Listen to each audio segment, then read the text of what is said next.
mauvaise nouvelle ou la fausse nouvelle, la vérité a tout le pouvoir d'éteindre, d'annuler, de neutraliser toutes les mauvaises nouvelles, toute la fausseté. Donc, chez nous, nous disons souvent que le mensonge prend l'ascenseur, mais la vérité prend les escaliers. Et la vérité parcourt les escaliers pas à pas. Mais la vérité rattrape et dépasse la fausseté. Je vais dire ce matin, quelle fausseté n'a-t-on pas dit à ton sujet? Quelle bonne ou quelle mauvaise nouvelle n'a-t-on pas annoncé à ton sujet? Quel mauvais procès n'a-t-on fait contre toi?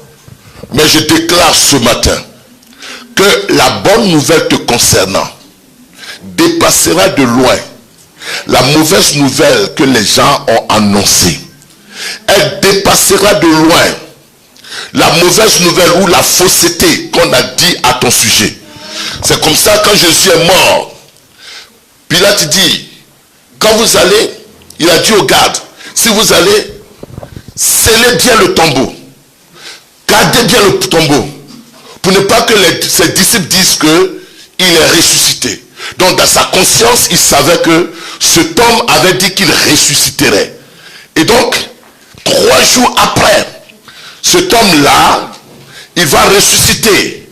Et les gardes à qui on avait dit d'annoncer, de ne pas annoncer, de garder, de ne pas annoncer la bonne nouvelle, elle ne peut pas te contenir, elle ne peut pas se conserver, elle ne peut pas se garder, elle ne peut pas être étouffée. La vérité ne peut pas être étouffée. Les gardes à qui on disait de ne pas dire sont allés à la maison. Et chaque garde de prison, comment on les appelle? Les pénitenciers. Les pénitenciers, chaque pénitencier, ce jour-là, il est parti à la maison. Alors que Jésus n'est pas encore ressuscité. Il dit, on nous a donné de l'argent parce qu'ils ont été corrompus. On nous a donné de l'argent et on nous a dit de dire que Jésus n'est pas ressuscité.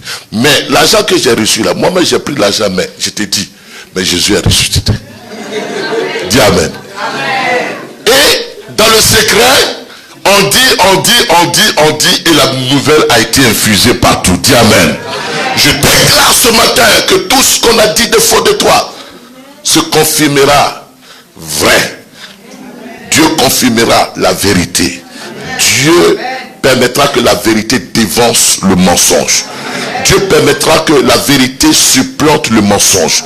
Dieu permettra que la vérité te concernant, les choses te concernant, que les gens ont dit de mal, ce qu'ils ont voulu étouffer, ils ne veulent pas que ça s'accomplisse. Dieu permettra que la pierre soit ôtée et que tu entres dans l'accomplissement de ta promesse au nom de Jésus-Christ. Pâques est pour nous une journée de délivrance. Amen. Mais en même temps, Pâques, c'est la Pâques de la vraie liberté. La Pâques de la vraie liberté. Disons Amen. Amen. Père, bénis ta parole en ces quelques instants. Fais-nous du bien au nom de Yeshua. Amen.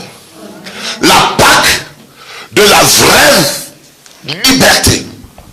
Un jour, la Bible déclare que dans Jean chapitre 8, au verset 30, des disciples ont cru en Yeshua. Et quand ils ont cru, Yeshua ne s'est pas arrêté au fait qu'ils aient cru qu'il était Yeshua, qu'il était le Fils de Dieu. Alors, Jésus leur dit dans Jean chapitre 8, verset 30, comme Jésus parlait encore, plusieurs crurent en lui et dit aux Juifs qui avaient cru, si vous demeurez dans ma parole, vous êtes vraiment mes disciples. Vous connaîtrez la vérité et la vérité vous affranchira.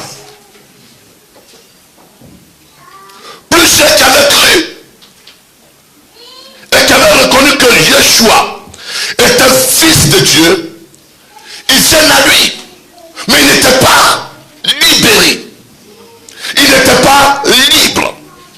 Alors Jésus va leur dire, si vous demeurez dans ma parole, et que ma parole demeure en vous, vous serez réellement mes disciples. Donc il y a le fait de croire et le fait d'expérimenter la vraie liberté. Il y a le fait de savoir que Jésus a ressuscité et il y a le fait d'expérimenter la vraie liberté. Suivez-moi. On aurait le temps, ça me ferait beaucoup du bien de parler de cela. Les enfants d'Israël sont allés en Égypte. Égypte, symbole du monde. Et quand ils sont allés en Égypte, ils ont retrouvé leur frère, Joseph, en Égypte. Il assumait les fonctions de gouverneur. Et Joseph, par sa position, va permettre aux enfants d'Israël d'être placés en Égypte sur le territoire de Goshen. Goshen, qui était une terre très fertile, qui était une terre très prospère, qui était une terre bénie. Israël a séjourné à Goshen. Et donc tout ce que Israël faisait prospérait. De sorte que à Goshen est né un libérateur du nom de Moshe. À Goshen, les enfants d'Israël ont commencé à se multiplier, à se répandre abondamment en Égypte. De sorte que Goshen a été une terre de plein épanouissement pour les enfants d'Israël. Donc ils étaient à Goshen. Et donc à cause de la prospérité de Goshen, ils ont été amenés à se confondre, à se fourvoyer, à se... Donnez-moi un mot. Ils sont à se corrompre, à tomber dans le compromis de Goshen. À tel point qu'ils ont oublié ce pourquoi Dieu les emmenait en Égypte. Et étant à Goshen, parce qu'ils étaient dans la prospérité, parce que tout ce qu'ils faisaient leur réussissait, parce qu'ils se multipliaient en Égypte, le nouveau parent qui est venu les a tenus captifs. Et quand il les a tenus captifs, Dieu va entendre leur cri. Et Dieu va envoyer un libérateur. Je saute un peu les parties. Et le libérateur, c'est Moshe. Moshe va venir avec le message de Dieu. Mais vous savez, alors qu'Israël était dans la captivité et que Dieu voulait les libérer, tout Israël n'a pas voulu sortir de l'Égypte. Sont sortis 20% de la population d'Israël qui était en Égypte. 20% sont sortis de l'Égypte. Or, l'Égypte signifie Misraïm. L'Égypte signifie le lieu de l'enfermement, le lieu de la restriction, le lieu de l'emprisonnement. Et donc, 20% ont accepté de sortir de l'Égypte. Et 80% sont restés en Égypte. Tous les enfants d'Israël, ceux pour qui Moïse a été envoyé, ils ne sont pas tous sortis de l'Égypte. Pourquoi? Parce que quelques-uns se complaisaient en Égypte. Quelques-uns avaient leur aisance en Égypte. Et aujourd'hui, Christ vient et il nous trouve en Égypte. C'est pourquoi nous allons lire le texte de Matthieu chapitre 20, au verset 28. Rapidement, nous allons lire ça, et puis une autre fois on fera un enseignement là-dessus. Matthieu chapitre 20, le verset 28. Matthieu 20, le verset 28. Je lis la parole. Il dit,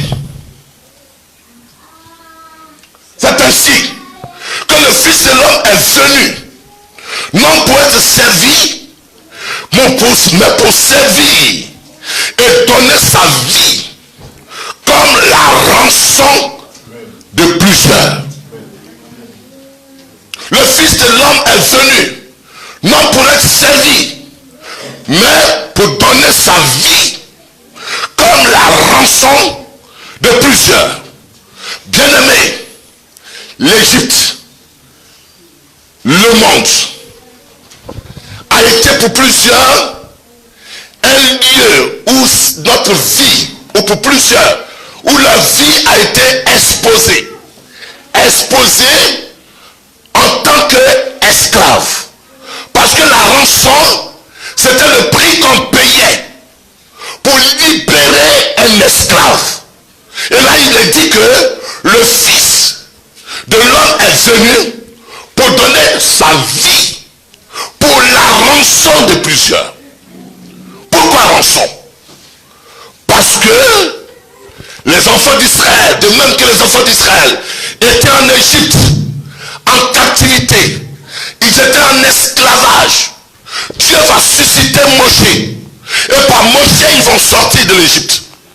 De même, il y a aussi une autre Égypte, Égypte spirituelle, Égypte qui est le monde, Égypte qui est le péché, Égypte à laquelle nous avons été vendus.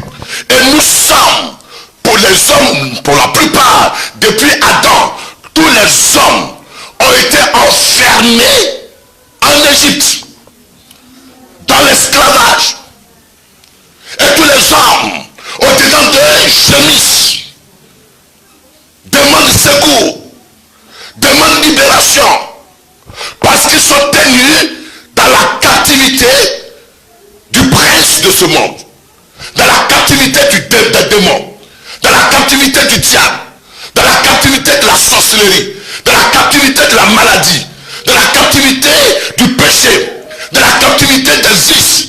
Et il y a le monde tout entier déclare Jean, vit sous la puissance du péché, sous la puissance du malin, sous la puissance du diable, sous la puissance des forces occultes, sous la puissance des forces mystiques, sous la puissance de la malédiction héréditaire. Et le monde crie, et les hommes crient, et les femmes crient, et ils disent, d'où me viendra le secours? Subitement, Dieu envoie son fils. Il envoie Yeshua. Et il dit, je ne suis pas venu dans un premier temps pour que les hommes me servent, mais je suis venu pour donner ma vie en qualité de rançon. C'est-à-dire que le prix qui convient de libérer un prisonnier de la prison, un prisonnier de la captivité. Et il dit, je donne ma vie en qualité de quoi? De rançon. Une étude me montre que chez les Grecs, on exposait des esclaves. On exposait des gens qui étaient esclaves. On les exposait sur un marché. Et le marché s'appelait, chez les Grecs, Agora. On l'appelait chez les Latins, on l'appelait Forum. Chez les Français, on l'appelle marché. Et sur ce marché, il y avait un commerce qui se produisait sur le marché. Et sur ce marché, il y avait certains endroits, sur certains stands, sur lesquels il y avait des esclaves. Et les esclaves étaient bon marché. Donc celui qui venait pour acheter un esclave, il en achetait un. Soit il revendait. L'histoire de Joseph qui a été acheté par les Ismaélites et qui a été revendu à Potiphar. Soit il l'achetait et il en faisait son esclave. Et sur ce marché, on faisait ce commerce-là, ce trafic d'esclaves. On venait acheter des esclaves. Ils étaient exposés. Ils étaient nus. Ils étaient humiliés. Ils étaient à la merci de ceux qui pouvaient les acheter. Et celui qui les achetait pouvait faire d'eux ce qu'il voulait. Mais la Bible dit que nous aussi, avant que nous ne connaissions Christ, nous étions esclaves. Mais de quel type d'esclavage? Esclaves du péché, esclaves du monde, esclaves de la puissance de l'air, de Satan, esclaves de nos fils. Et nous étions sur le marché d'esclaves, sur le marché des esclaves. Nous étions aussi exposés. Donc celui qui voulait nous acquérir, il pouvait venir et puis payer le prix. Celui qui voulait nous avoir et nous asservir pouvait payer le prix. Je me souviens une fois, lorsque j'étais encore pasteur en Afrique, il y a une sorcière qui est entrée dans la foule. Et à cause de la présence de l'esprit, Dieu a permis que cette sorcière-là soit dévoilée. Et quand elle a été dévoilée, qu'est-ce qui s'est passé? Elle nous rend témoignage. Elle dit, je suis venu acheter des esclaves. Parce que sur le front de façon spirituelle de certaines personnes, c'est marqué à vendre. Il y a des empreintes, il y a des indices qui disent que ceux-là sont à vendre. C'est pourquoi spirituellement, quand vous allez dans un milieu et que vous avez des problèmes de délivrance, s'il y a quelqu'un qui est plus fort, ou alors quelqu'un qui est dans le spirituel, qui est dans la clairvoyance, quand il voit votre étoile, il peut s'en accaparer. Pourquoi? Parce que vous êtes un esclave. Il peut prendre en toi quelque chose parce que vous êtes traficable. Votre grâce est traficable. Votre bénédiction est traficable. Et donc c'est comme ça, la plupart des hommes sont exposés sur le marché du trafic spirituel. Sachez que là où les hommes se rassemblent, c'est un marché de trafic spirituel. Là où il y a les contacts, c'est un marché de trafic spirituel. Même dans une relation intime avec le sexe opposé, sachez que quand vous entrez dans le sexe opposé, vous êtes entré dans un trafic de commerce spirituel. Est-ce qu'on se comprend?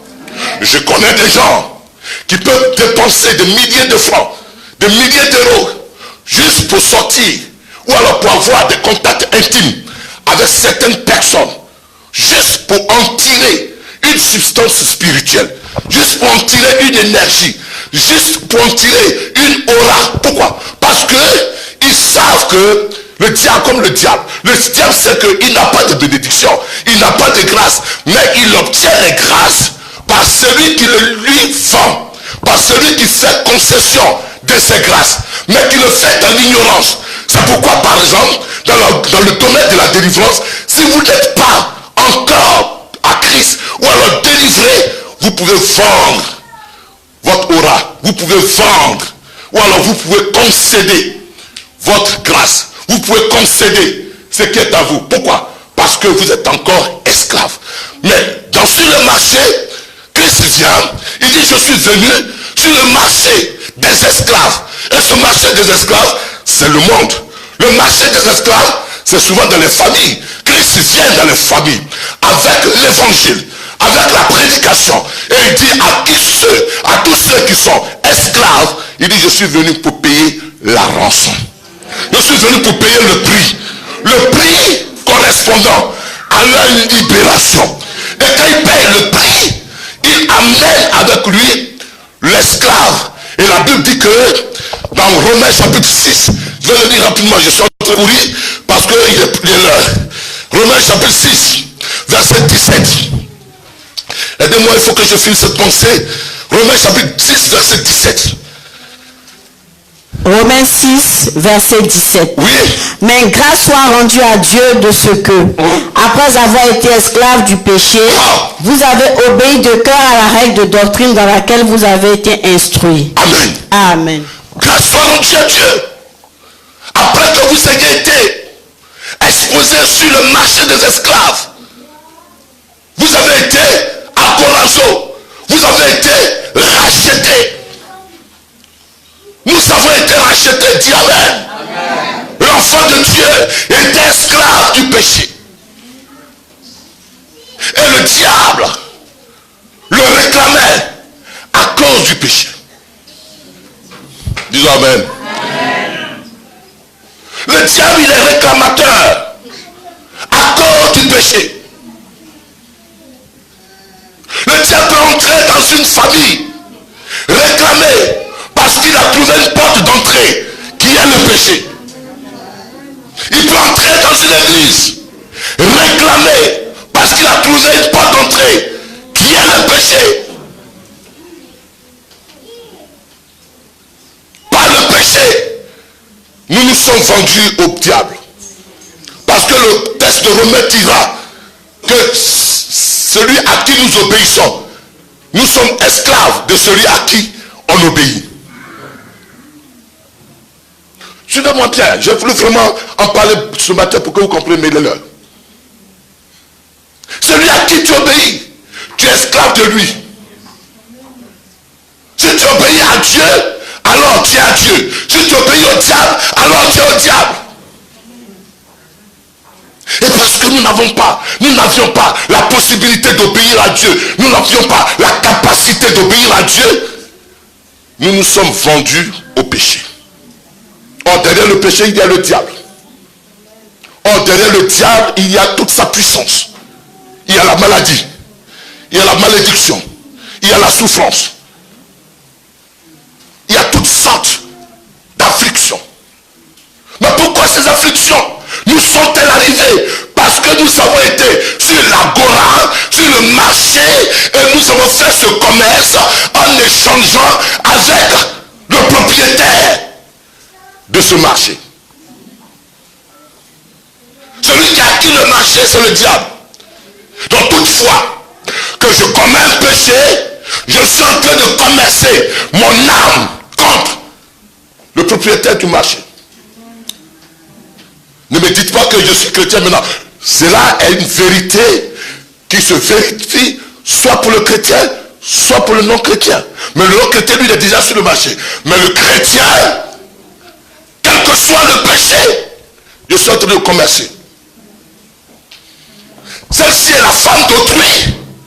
Si j'entre en contact avec elle, je prends le plaisir, je lui vends mon âme. Le péché, c'est le droit d'entrer sur le marché de l'esclavage. Et beaucoup sont dans l'église. Ils ont vendu leur âme, ils ont vendu leur grâce, ils ont vendu leur bénédiction par rapport à l'échange avec le péché. Le péché, le diable n'a pas de puissance, le diable n'a pas d'autorité, le diable n'a rien. Mais qu'est-ce qu'il dit? Il dit cette puissance, je la donne, cette gloire, je la donne à qui je veux, parce qu'elle m'a été donnée. Elle a été donnée par qui? Elle a été donnée par Adam qui a péché. Et le principe subsiste encore et encore. La Bible déclare que nous avons été bénis de toutes les bénédictions dans les lieux spirituels. Vrai ou faux? Nous sommes bénis. La grâce et le bonheur nous accompagnent. Et le diable le sait. Et bon, je ne vais pas. On a filmé. Mais je connais quelqu'un. Sur le lieu de travail, je le connais. Je connais combien il est. Je connais sa pratique, il connaît mes pratiques. Et il me dit, mais monsieur Dakouri, vous priez trop. Je dis, oui, je prie. Parce qu'il me lit. Parce qu'il me connaît. Parce qu'il me connaît. Il sait l'homme qui m'accompagne. Il sait la grâce qui est sur moi. Mais cette grâce-là, je peux l'échanger avec le péché. Et beaucoup ont été dépouillés de leur grâce, de leur bénédiction, de ce que de leur aura, par le plaisir d'avec le péché. Ce matin, je suis venu te dire brièvement, aussi longtemps que tu vas apprécier le péché, aussi longtemps tu vas te vider de ta substance spirituelle, de tes capacités spirituelles. Aussi longtemps que tu n'es pas obéissant au principe de la parole de Dieu et tu ne te conformes pas à la parole de Dieu, tu seras vide et l'adversaire en profitera. Mes amis, vivre dans le péché, ce n'est pas faire du mal à autrui, c'est se faire soi-même du mal, se vider soi-même de sa substance énergétique, spirituelle dont tu es chargé. La désobéissance est un commerce.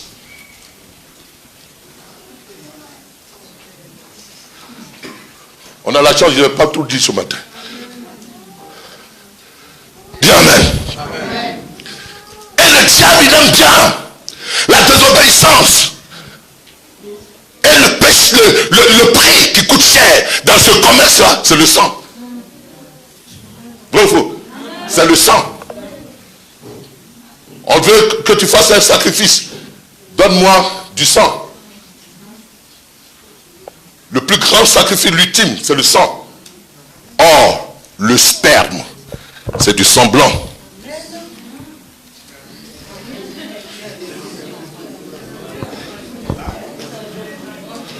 Dis Amen.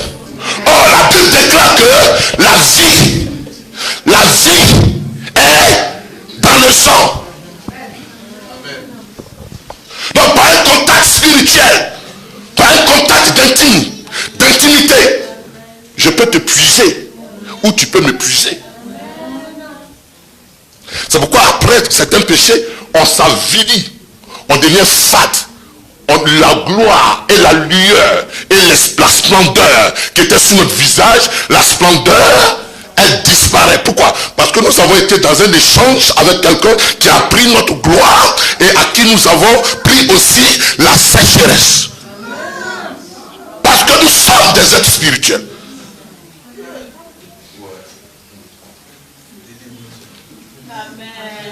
Disons Amen.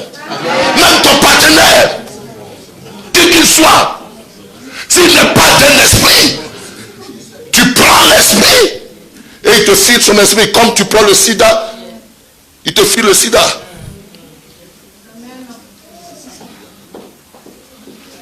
Bien-aimés, c'est comme ça nous étions vendus esclaves. Mais Jésus est venu. Il est venu nous sortir du marché des esclaves. Et son but n'est pas de faire de nous ses esclaves. Son but, c'est de faire de nous des gens libres. Nous donner l'émancipation. La rançon qu'il paye, c'est pour que je sois un homme émancipé. Un homme émancipé a le droit de prospérer, a le droit de se déplacer, a le droit de vaquer à ses activités, a le droit de penser, a le droit de vivre, a le droit de réaliser, a le droit de faire ce qu'il veut faire, ce à quoi il est appelé. Donc, Jésus-Christ est venu afin de nous conduire non seulement à croire en lui, à être sauvé, mais à être affranchi. Il y a deux faits. Quelqu'un peut sortir de prison et puis peut être enfoncé. Mais nous avons connu Christ. Quand il vient dans la vie de quiconque le reçoit, il t'affranchit. C'est-à-dire que le casier judiciaire dont tu étais quoi? Dont tu étais coupable, le casier judiciaire qui était chargé de condamnation, il efface le casier judiciaire, il te donne un casier judiciaire vierge. Et alors, on dit si quelqu'un est en Christ, il est une nouvelle création. Toutes choses anciennes sont passées, voici toutes choses deviennent nouvelles. Donc, par conséquent, si tu acceptes Jésus ce soir, tu deviens quelqu'un d'un casier judiciaire avec un casier judiciaire vierge. Tu peux alors avancer. Mais sache que l'ennemi, il n'est pas parti. Jésus l'a vaincu, c'est vrai. Mais lui, il est toujours à la fin. Il veille. Il rentre. La Bible dit qu'il rentre. Il ne peut plus avoir accès à ton intériorité. Il ne peut plus entrer en toi. le feu, il y a le Saint-Esprit, il y a la justice de Christ, il y a l'œuvre de Christ accomplie. Il peut plus entrer. Cependant, l'ennemi cherche. La Bible déclare qu'il veille, il fait quoi? Il rôde comme un voleur cherchant qu'il te reverra. Et toutes les fois qu'il y a une porte d'ouverture, il rentre à l'affût. C'est comme ça. Certains anciens esclaves deviennent de nouveaux esclaves.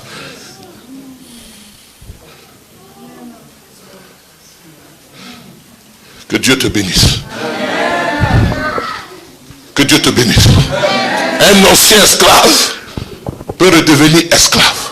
Un ancien prisonnier peut redevenir prisonnier. Mais à condition qu'il ouvre une porte. La colère est une porte. Le mensonge est une porte. Le péché d'immoralité est une porte. La duplicité, les critiques, les calomnies sont une porte. Et beaucoup ont été sortis du marché des esclaves. Ils y ont été ramenés à cause de l'ouverture des portes. Il dit que le péché, que la colère ne reste pas sur toi. Et que le soleil ne se couche pas sur toi, sur ta colère. Pour ne pas donner accès. Que Dieu te bénisse ce matin.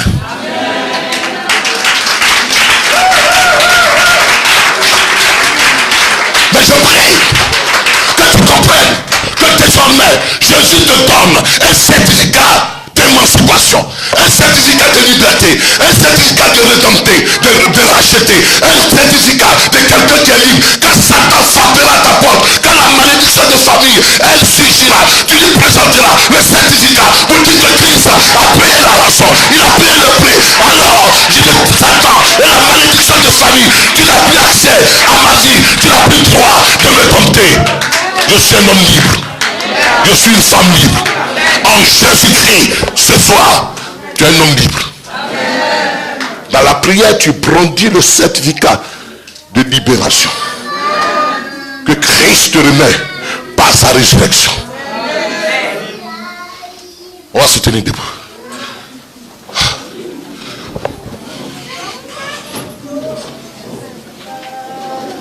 Lève la main. Dis avec moi, c'est la Pâque. Toutes les portes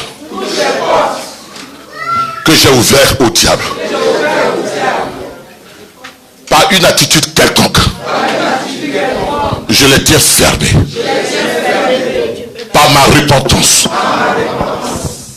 Toutes les portes que j'ai ouvertes sur mes finances en ne payant pas ma dîme, toutes les forces que j'ai ouvertes par la colère, en me mettant en colère, toutes les portes que j'ai ouvertes par le mensonge, en mentant, quelques portes que j'ai ouvertes par l'immoralité, par l'infidélité, par la sexualité, toutes les portes que j'ai ouvertes par la pornographie, ce matin, je m'en repens.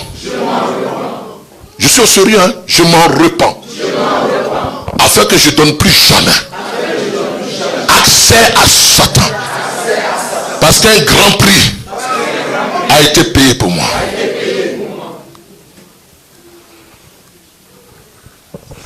Si tu vis encore, on ne t'a pas doté. On ne t'a pas doté du tout. Et puis tu es dans la maison. Les portes sont ouvertes. Parce que la sorcellerie de cette famille va dire que quoi? C'est un droit légal qu'on respecte notre coutume. En vertu de quoi? Elle est dans cette maison. Il est dans cette maison. On ne t'a pas doté qu'elle est là. Seigneur, ce matin, nous reviendrons sur ce message. Mais je prie que tu nous donnes la conscience du péché.